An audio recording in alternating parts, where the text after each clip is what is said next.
అప్పుడు కొట్టాం కదా, అసలు ఎందుకు కొట్టాం అసలు చూసుకుందాం. చూస్తే అప్పుడు ఎందుకు చేస్తాం అది టీంపు చూస్తే ఇప్పుడు ఇది ఈ సాంగ్ కొబ్బరిగా చూసి సాంగ్ కొబ్బరి పగిలిపోయి ఇప్పుడు ఆయన అంత జాగ్రత్త అరే ఆయన అన్న జాగ్రత్తగా మహాత్ముడు గొప్పడు, ఆయన నాకు నమస్కరించకూడదు, ఆయన నమస్కరిస్తున్నాం, నన్ను కూడా జాగ్రత్త చూడమను, నా కంప్యూటర్ అంత జాగ్రత్త చెప్పించాడు, నేను చక్కయిస్తానని చెప్పాడు కదా. ఇప్పుడు ఆ కొబ్బరిగా కొట్టేసాం. ఇప్పుడు ఆయన అడుగుతాడు ఇక్కడ ఆయన తెలియదంటే ఏదో మాయ చేయటం కుదరదు, తెలిసిపోద్ది ఆయనకి. ఇప్పుడు ఎట్టా చూసి టెన్షన్ పోయాడు అక్కడ సిటీకి. బాబాయ్ నమస్కారం చేసుకుంటే ఈయన టెన్షన్ పడుతున్నాడు. బాబాయ్ గారు వెంటనే అడిగేశాడు, ఏదో నా సోదరుడు ఇచ్చాడు కొబ్బరికాయ తన్నాడు ఆయన. అప్పుడు గడ మీద పడ్డాడు, ఏడుస్తున్నాడు.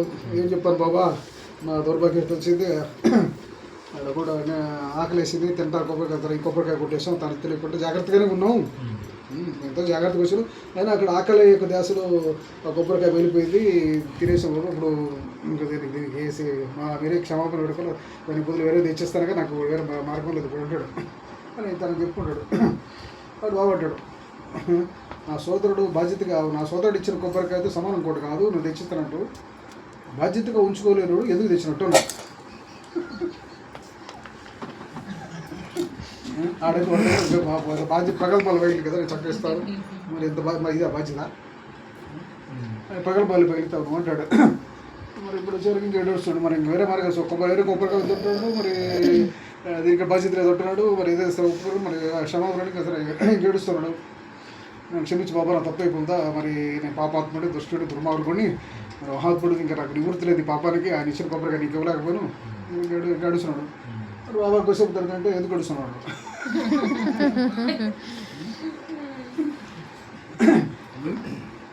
ఎందుకు ఏడుస్తున్నాడు? కొబ్బరికాయ ఆ మహాత్ముడు ఇవ్వటం అని ఆ సంకల్పం. నేను వాసుదేవ సరస్వతుడుగా నీకు ఇచ్చాడుగా, ఆయన ఇవ్వడం కూడా నా సంకల్పమే, నా సంకల్పం చేత నీకు ఇచ్చాడు. కొబ్బరికాయ కొట్టుకోవడం కూడా నా సంకల్పమే, ఆడ కొట్టడం జరిగింది చూడు, కొట్టడం కూడా నా యొక్క ప్రణాళికే. మరి ఇప్పుడు ఇవ్వడం సంకల్పం వాడికి ఆ వాసుదేవ సరస్వతి ఇచ్చిన కొబ్బరికాయ నా సంకల్పించాడు, కొట్టడం కూడా నా సంకల్పం మీద గడుసు మధ్యలో ఉన్నాడు. కొబ్బరికాయ కొన్ని తినడం అనేది జరిగింది కదా, తినడం కూడా ఆ ప్రణాళిక కూడా నాదే. ఇప్పుడు నాదేనప్పుడు నువ్వు ఎందుకు కడుస్తున్నావు? కర్త కర్మ క్రియని అని కదా, నువ్వు నివృత్తి మాత్రమే కదా. నువ్వు జాగ్రత్త ఇచ్చినా కొబ్బరికాయ బయలుపోయింది. కాబట్టి ఇప్పుడు నువ్వే ఉంటావు, నేను కొట్టేసాను, నేను పాపాత్ముడు దుర్మార్గుడు దుష్టుడిని, నేను నాకు మతిమరుపు కొద్ది వచ్చింది, ఎందుకంటే పాపం లేదని నువ్వు ఏడుస్తున్నప్పుడు అంటే నువ్వు కర్తవా? అంటే నువ్వు మర్చిపోయి కొట్టినప్పుడు నువ్వు మర్చిపోయావు కూడా, నీ మతిమరుపు అదే, నీ మతిమరుపు కాదు, నేను ఇస్తే వచ్చింది మతిమరుపు అంటాడు. నేను ఇస్తే మతిమరుపు నీకు రాదు మతిమరుపు, మతిమరుపు కూడా నాదేను అంటే జరుగుతున్న ప్రణాళిక అంతా నాదేను, ఇక్కడ మధ్యలో నువ్వు పూసుకున్నావు అంటే నేను కొబ్బరికాయ ఇచ్చినాను, నేను కొట్టాను అని నువ్వు పూసుకున్నావు అన్నాడు. నువ్వు పూసుకున్నావు కాబట్టి వచ్చింది ఈ బాధ ఇది. కాబట్టి కొట్టడం ఇది అది సంకల్పం అంతా నాదేను, కాబట్టి కర్త నువ్వు అనుకోకపోతే ఏ బాధ లేదు అంటాడు. కర్త నేను అనుకోకపోతే ఏ బాధ లేదు అంటాడు. నువ్వు కర్త అనుకోబట్టి ఇప్పుడు బాధపడుతున్నావు అన్నాడు. నేను కొట్టాను కదా అని. ఇప్పుడు అది ఎందుకంటే చెప్పాడు, ఇప్పుడు అది జరుగుతుందంతా నా ప్రణాళిక కదా, నువ్వేమిటో నేను కొట్టాను ఏడుస్తున్నప్పుడు ఆయన ఇచ్చాడు నేను కొట్టాను అంటున్నాడు కదా, ఈ రెండు నీ కాదు అంటున్నాడు. మరి రెండు కాకపోతే బాధ్యతలు పరి బాధ్యతలు చెప్తున్నావు, అది నువ్వు అడిగింది. ఇప్పుడు ఆ స్వామి ఇచ్చింది నా సంకల్పమే, ఇక్కడ పగలు కొట్టుకుంది నా సంకల్పమే, నువ్వు మర్చిపోయింది నా సంకల్పమే, కానీ ఎందుకు బాధపడుతున్నా అన్నటువంటి మళ్ళీ బాధ్యత లేదని చెప్పేసి భయపెడుతున్నారు. మరి ఇదేంటి ప్రకాశం, ఈ ప్రకాశం ఏమిటి? మళ్ళీ బాధ్యత అంటే నీ బాధ్యత అంటున్నాడు. బాధ్యత ఉండాలి, బాధ్యత అంటే ఇదంతా నాదని చెప్పేసి మరి రేపటి అట్టకూడదని కొంచెం పని పనపూర్వకం ఆ శ్రద్ధాభక్తి బాధ్యత అది చేయాలని చెప్తూనే, కానీ అంటే నీకున్న పరిజ్ఞానం ప్రకారం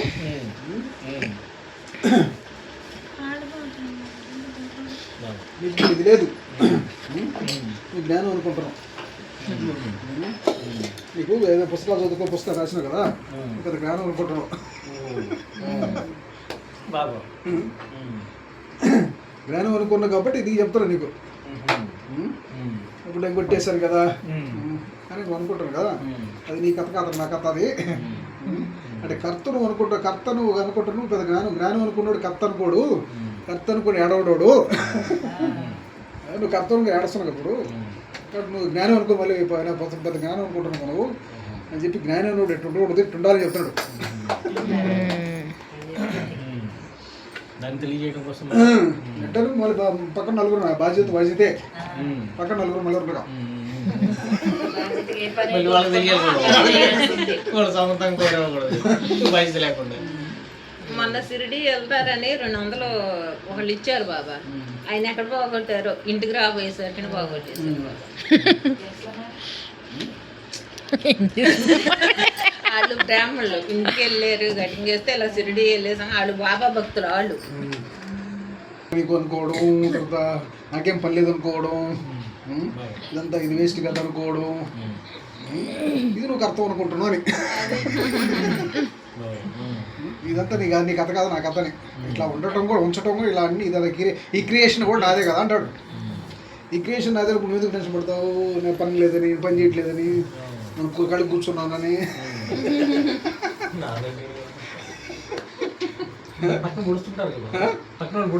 గొడవలేగా నేను గొడవలేదుగా నువ్వు అనుకుంటున్నావు. లేదు బాబా, కాకుల్లా గుడుస్తూనే ఉంటారు. చెప్పిన బాధ్యత అందంటున్నారు, బాధ్యతలే ఇది అంటున్నారు. ఇప్పుడు నన్ను నా సంగతి చెప్పాను. నేను అనుకుంటాను కదా నేను కడిగి కూర్చున్నానని, ఇబ్బంది చేయట్లేదని, అర్థం పోతుంది జీవితం అని అనుకుంటాను కదా. అంటే నువ్వు కర్తవా మరి ఇదంటే నువ్వు అంటే ఇదంతా అంటే నువ్వు క్రియేషన్ చేసుకుంది కదా అంటాడు. ఇదంతా నువ్వు క్రియేషన్ అంటే నువ్వు ఖాళీ కూర్చున్నట్టు, తర్వాత ఇబ్బంది లేనట్టు, ఏదో పని చేసేవాడు నెట్టు, ఇదంతా నీకు ఆలోచన కదా ఇది. అంటే నువ్వు ఒక కర్తగా ఫీల్ అవుతున్నావు కాబట్టి ఇదంతా వచ్చింది నీకు అంటాడు. నువ్వు కర్తగా ఫీల్ కాకపోతే ఎందుకు వస్తుంది అంటాడు. ఇదంతా నాకు సంబంధం లేదు, కర్త అని కదా అన్నప్పుడు ఇది కూడా దీనికి కూడా అలవాటు పడాలి కదా అంటాడు. ఖాళీ కూర్చున్నది కూడా కూర్చోవాలి కదా అంటాడు.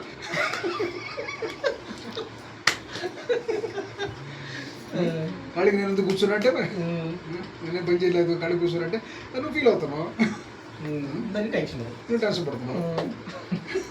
నువ్వు కర్త అనుకుంటారు కదా, నువ్వు అనుకుంటారు కదా నువ్వు ఖాళీగా ఉన్నాను, నేను ఖాళీగా ఉన్నాను అనుకుంటారు కదా.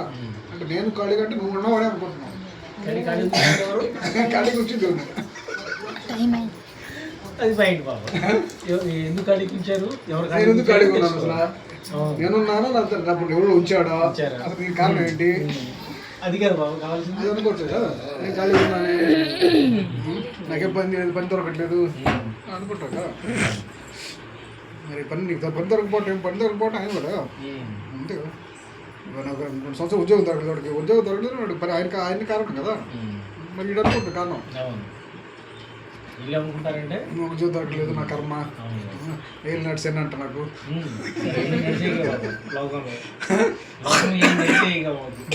మేమైతే మరి ఇంతే బాబా. సిరిదోడికి పోయేది, సిరిదోడికి వెళ్ళిపోతాం. మొగరాలు అన్ని పెట్టాలి, జాగ్రత్తలు తీసుకోవాలి, శాంతులు చేసుకోవాలి. ఈ మాట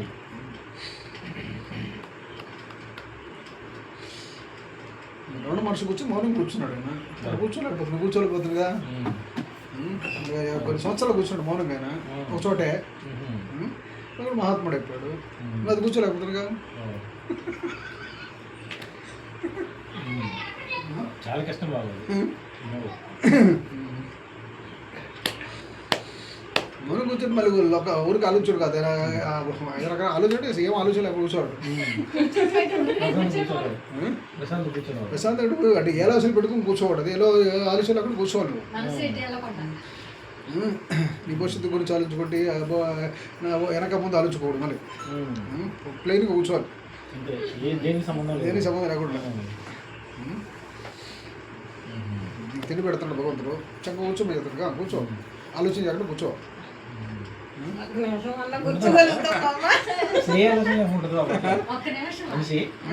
మనిషి అసలు ఏ ఆలోచన లేకుండా అంత నెమ్మదిగా ప్రశాంతంగా ఉంటాడు బాబు. కూర్చోలేదు కదా ఇది కర్మ, కూర్చోలేదు కోట్లు ఉన్నాయి కదా. కూర్చోబెట్టి డబ్బులు ఇచ్చినా కూర్చోలేడు, కొట్టిస్తాను కూర్చోలేడు. ఏదో కాలం ఇచ్చేస్తా బాబు, ఏదో కాల్సిన టైం ఇచ్చేస్తాడు ఎన్ని కోట్లు ఇచ్చినా సరే.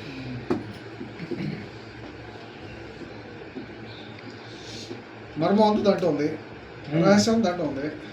దాంట్లోనే ఇంకా బాబు ఉన్నంత కూర్చోవడం కూర్చోవడం ప్రశాంతంగా కూర్చోవడంలోనే ఉంది ఉన్నదంతా. అదే కదా. కూర్చోటకి ఏమైంది మళ్ళీ కూర్చోవచ్చు కంటాం, అది అవ్వదు. ఉన్నదంతా దాంట్లోనే.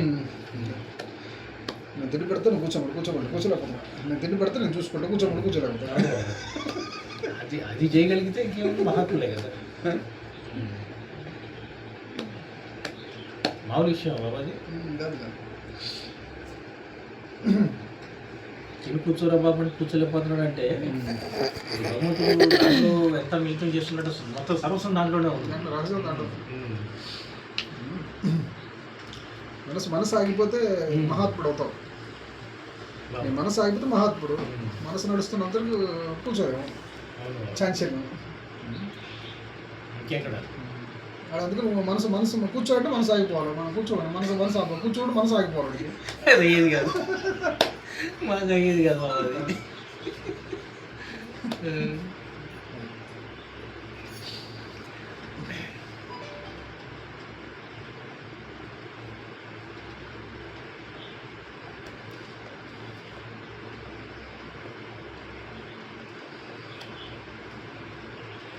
ఇప్పుడు అదే ప్రాక్టీస్ చేస్తున్నా. కూర్చోవడానికి బాబు. కూర్చోడానికి ప్రాక్టీస్ అంటే కాదు, జస్ట్ ఆలోచన ఎక్కువదంటే మా మనసు వెళ్ళకుండా చూసుకుంటాం. అది ఊరికి పరిగెత్తుకుంటే ఊరికి పనికిరాని వెళ్ళకుండా అంటే అవసరం లేకుండా ఆలోచిస్తుంటారు కదా.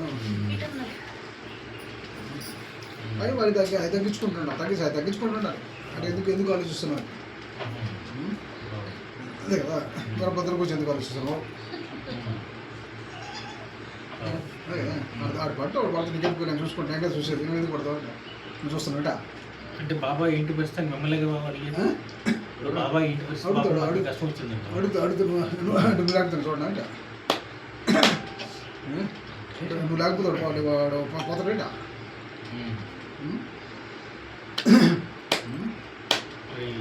అట్లా అనుకుంటే ఎంతమందిలో ఎవరినైనా అడగవచ్చు కదా బాబు.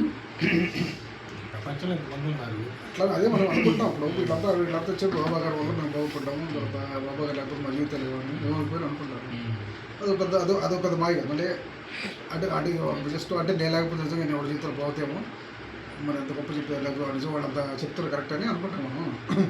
అంటే మరి ఇప్పుడు మాట్లాడుకోవచ్చు చూస్తే బాబు, ఇప్పుడు మీరు వచ్చిన తర్వాత మీరు పరిచయం అవ్వకముందుకి మరి మేము వేసుకుంటే ఆ వ్యత్యాసం కనపడుతుంది బాబు. కనపడుద్ది అంటే నీ వల్ల జరిగిందా? మీ వల్ల చేపిస్తున్నారు కదా మహేంద్ర. నీ ద్వారా కనపడదంటే నీ ప్రతాప, నీ చాతుర్యం, నీ గొప్పతనమా ఇప్పుడు చెప్తారు కదా. ఇప్పుడు నీ చాతుర్యం అంటే ఇప్పుడు వీళ్ళంతా చెప్పారు కాబట్టి నా చాతుర్యం వల్ల వీళ్ళంతా నిలబడ్డారు అని నువ్వు భ్రమం అంటావు అంతే కదా. ఆ భ్రమం ఉన్నప్పుడు అది బంధం. ఆ భ్రమ నీకుంటే బంధం వద్ద అంటే నీ చాతుర్యం వాళ్ళు ఏదో బాగుపడ్డారు అంటే నీ భ్రమ అంటే బంధం. కాబట్టి ఇదంతా ఈ ప్రణాళిక నాది. అంటే నీ రావటం నువ్వు రాకపోవడం, వాళ్ళ దగ్గర నీ రావటం, జస్ట్ ఆ ప్రణాళిక. సరే వాడికి ఏదో నీ ద్వారా నువ్వు చెప్పాల్సిన మాట నీ సహజంగా నువ్వు చెప్పిన మాట చెప్పేవాడికి, సరే వాడికి ఏదో మంచి జరిగితే సరే అది ఎవరు చెప్పినా కొబ్బరికాయ ఇవ్వడం నా సంకల్పనప్పుడు ఆ మహాత్ముడు ఇచ్చినట్టు నీకు కనపడుతుంది. ఇచ్చిన ఇవ్వాల్సిన ఆయనకి ఇచ్చిన స్ఫూర్ణ ఎవరు? ఆ స్వామి నీకు ఇచ్చాడు అనిపిస్తుంది నీకు చూస్తే. ఆ స్వామికి ఇవ్వాలని స్ఫూర్ణ ఇచ్చింది ఎవరా? నేను ఇచ్చాను. ఇప్పుడు నువ్వు చూసి ఆయన ఇచ్చాడు, నువ్వు ఆయన నాకు ఆ స్వామి ఇచ్చాడు కాబట్టి అని నువ్వు అంటున్నావు కదా. ఆ స్వామి టార్గెట్, ఆ స్వామి నీ మనసులోకి వచ్చాడు. ఇప్పుడు ఆ స్వామి మనసులో నేను గుర్తు రాలేదు ఎందుకంటే అట్లా. ఇప్పుడు నీకు స్ఫూర్ణ ఇప్పుడు సరే వాడికి మేలు జరిగింది, నీ మాటలతో మేలు జరిగినట్టు ఇప్పుడు ఆ యొక్క ప్రక్రియ ఎవరు చేశారు? వాడు చెప్పిన వాడికి సెట్ అయింది. మరి అటు వాడిని వినేటట్టు చేసేది, తర్వాత మరి ఇటు నీ ద్వారా చెప్పించేది, రెండు ప్రక్రియలు ఉన్నాయి కదా. అందరూ ఉండేది నేనే కదా, అక్కడ ఉన్నది వాళ్ళు ఉండేది నేనే కదా.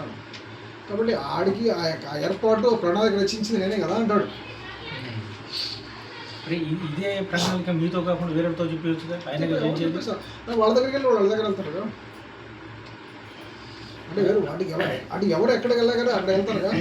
మరి ఆ దగ్గరికి వెళ్ళిన వాళ్ళు చాలా మంది మోసపోతున్నారు కదా వాడి కేటగిరీ అది, వాడి కేటగిరీ అది.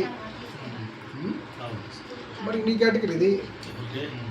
వాళ్ళ కేటగిరీని బట్టి అక్కడ పంపిస్తుంటాను అంటాడు. ఎవరైనా కేటగిరీని బట్టి ఎవరిని ఎక్కడ పంపిస్తాడు నేనే పంపిస్తుంటా అంటాడు. ఏం పోయి ఎవరెవరు ఎక్కడ పోతూ గురువు దగ్గర పోతుంటాడు, మంచి గురువు దగ్గర పోతుంటాడు, ఇంకా కింద పోతుంటాడు. మరి అవన్నీ కూడా నా వల్ల జరుగుతుండే అంటాడు. ప్రజెంట్ స్థాయి వాడు అది కాబట్టి అక్కడికి పోవాలి వాడు అంటాడు. ఆ స్థాయికి వాడికి ఆ స్థాయిలో ఉన్నాడు కాబట్టి ఆ స్థాయి మనిషి సరిపోతున్నాడు. ఇప్పుడు వాడు అక్కడ ఇంకో చోట ఉంటే అంటాడు. మోసపోయేవాడు మోసం చేసేవాడు దగ్గరికి వెళ్ళాలి. వాడు అక్కడ కొన్ని రోజులు ఉండాలి. వాడికి రుచిస్తాయి అన్నమాట కొన్ని రోజులు. అక్కడ వాడు రిలీజ్ అయ్యేదాకా అక్కడ ఉండాలి వాడు. అది కూడా వాడు ప్రజెంట్ అక్కడ ప్రజెంట్ ఇక్కడ ఉండలేరు వాడు మంచి దగ్గర ఉండే. వాడికి కావాల్సింది ఫస్ట్ అది కావాలి. ఆ కేటగిరీ వాడి దగ్గర కొన్ని రోజులు ఉండాలి. కొన్ని అప్పుడెప్పుడు ఒక రిలీజ్ అవుతాడు. అప్పుడు పంపిస్తున్నాడు అంటాడు. వాడు టెస్ట్ బట్టి ఎక్కడెక్కడ ఎవరు పంపించాలో దాని దగ్గర మనుషులు ఉంటారు కదా, ఆ దగ్గర పంపిస్తుంటాము. అక్కడ ఆడి ఫీల్ అదంతా అనుభవించిన తర్వాత ఆడు కొంచెం రియలైజ్ అయిన తర్వాత వాడికి వాడికి అది కాదని ఇచ్చిన తర్వాత వాడు పంపిస్తాను అంటాడు. ఆ అనుభవం అక్కడ పూర్తి ఆ పిచ్చోడికి పోవాలి అక్కడ అంటాడు. ఈడు కూర్చొని ఆ పిచ్చోడి దగ్గర పోతే అంటాడు.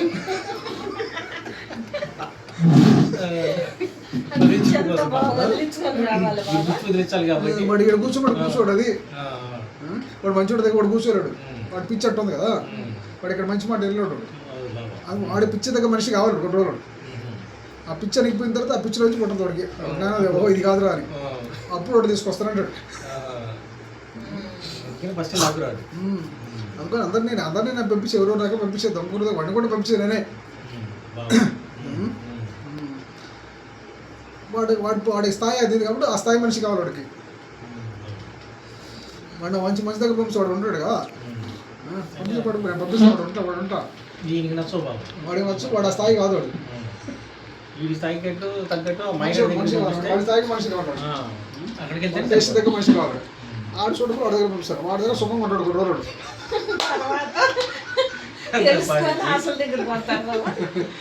అంటే ఆ టేస్ట్ వాడికి పూర్తి అయిన తర్వాత రుచిపోయిన తర్వాత అది కాదనిపిస్తాడు. ఈ మనిషి కాదు ఇంకో మనిషి ఇంకో మనిషి కాదు ఇంకో మనిషి అనుకుంటాడు. అప్పుడు వాడి దగ్గర ఇంకో పడుతుంది. అట్లా జరుగుతుంది. ఒక్కొక్క గతలు అందరి పంపించేది అందరి ఎవరెవరి దగ్గర పంపించేది నేనే అంటాడు. అందరి చివరికి నా దగ్గర తెచ్చుకుంటా అంటాడు. తిప్పి తిప్పి తిప్పి తిప్పి చివరికి నా దగ్గర తెచ్చుకుంటా అంటాడు. తుప్పు అంతా వదలగొట్టి ఎక్కడ తుప్పు వదల వదిలించుకుంటా చివరికి తీసుకొస్తానంటాడు. కొంతమంది బయటికి రాలేరు కదా, కొంతమంది రాలేరు వస్తాడు. మళ్ళీ ఎన్నో జన్మలు పట్టదు ఎన్నో జన్మలు పట్టదంటే అది చెప్తారు ఊరి కాదు. అందుకే ఎన్నో జన్మలు పట్టదు అంటాడు. మనిషి చివరికి నన్ను చేరాలంటే ఎన్నో కోట్ల జన్మలు పట్టదు అంటాడు. ఇప్పుడు ఇన్ని తిరగాలి టేస్ట్ మనుషుల దగ్గర తిరిగి జన్మ తిరగాలి. ఒక టెస్ట్ ఒక మనిషి దగ్గర తెచ్చుకోవాలి కదా, అది కొన్ని జన్మలు పడతాయి వాడికి. ఎప్పుడో వస్తాడు చివరికి అంటాడు.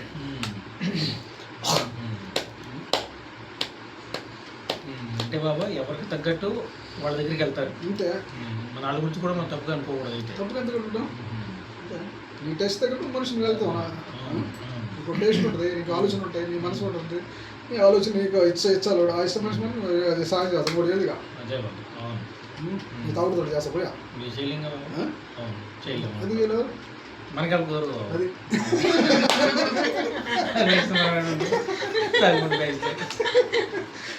ఇది కూడా కుదరదుగా. మన టేస్ట్ తగ్గ లేడు.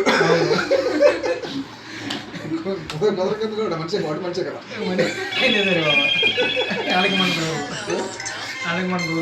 అసలు చెప్పాలి నీ టేస్ట్ తగ్గ లేడు. నీ ఆలోచన తగ్గట్టు నీ ప్రవర్తన తగ్గట్టు అని లేడు. అంతే. మనిషి మామూలుడే, మనిషి మనలాంటి మనిషే కానీ మనకి టేస్ట్ తగ్గట్టు లేడు వాడు.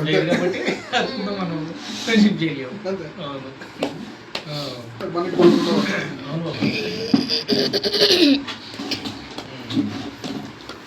బాబా గారు వంశీ మీతో మాట్లాడాలని ఆతృత పడతారు.